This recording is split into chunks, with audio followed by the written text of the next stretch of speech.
should dominate, uh, one culture should dominate, right? One religion should dominate. And there's another view. And that view is that this country should talk to itself. It should have a conversation with itself. It should be affectionate to itself.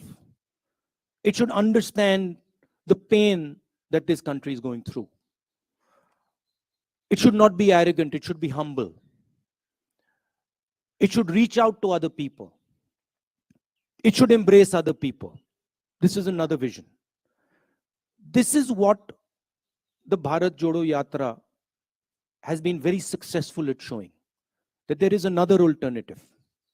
Nobody in the Yatra is beating each other up. Nobody is abusing each other. Someone falls down, everybody lifts them up. Nobody asks, what caste are you? Which state you come from? How dare you come here? Nobody's asking these questions, right? And that the Yatra has been full of love and affection. Anybody comes, they're treated with respect. Doesn't matter who they are. A lot of people come to me when I'm talking to them. I don't agree with them. They'll say something to me. I tell them I don't agree with you. But there is the space for the disagreement. So where the Yatra has been extremely successful is that it has shown that there is another way of doing things. It has shown that you can actually respect people. You can actually embrace people. You don't have to be nasty and cruel. Okay, so there it has been a tremendous success. What next for me? I have said that the Yatra ends in Srinagar. I think it will end by the end of January. And I've said that, look, it is my endeavor to focus on this Yatra until the flag is hoisted in Srinagar. This is it's a public journey. It's a journey of many, many yatris, millions of people. But for me also, it's a private experience. It's getting to understand a lot about the people that I love, about myself. And so it has been a big experience for me. It's been a very good learning experience for me personally. And you can ask that question to most of the yatris, they will tell you the same thing.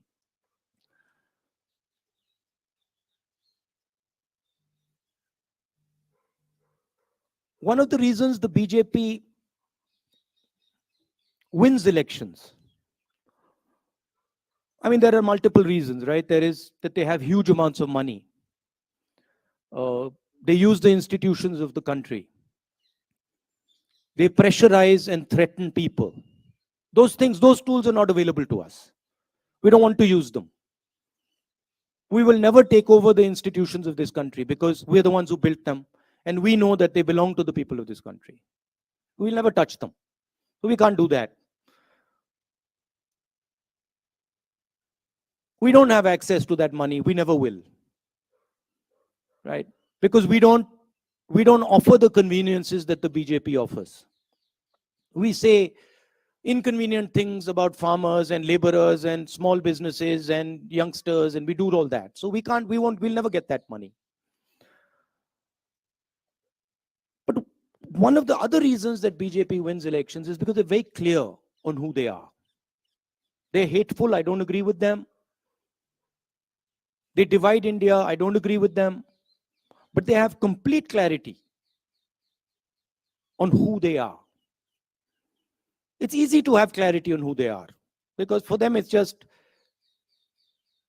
do you hate so and so? Yes, you do. Okay, that's who you are. For us, it's much more complicated. But the day the Congress party understands in depth who it is and what it stands for, it will win every election that it faces. Okay. There is also the matter of fighting elections operationally. which we are getting better at. Himachal Pradesh election, we faced the full money of the BJP, the full organizational capability of the BJP, we beat them. And frankly, if in Gujarat, the AAP hadn't been put up as a proxy and hadn't been used to target the Congress party, we would probably beaten the BJP there as well. So we are learning, but we are different than the large number of opposition parties.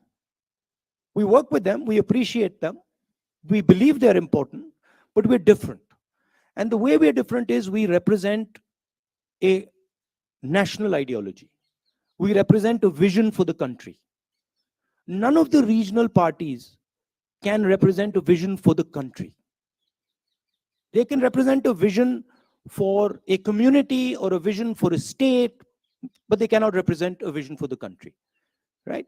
And what we are competing with is a vision that the BJP is proposing for the country. So the space of the Congress party will always be there.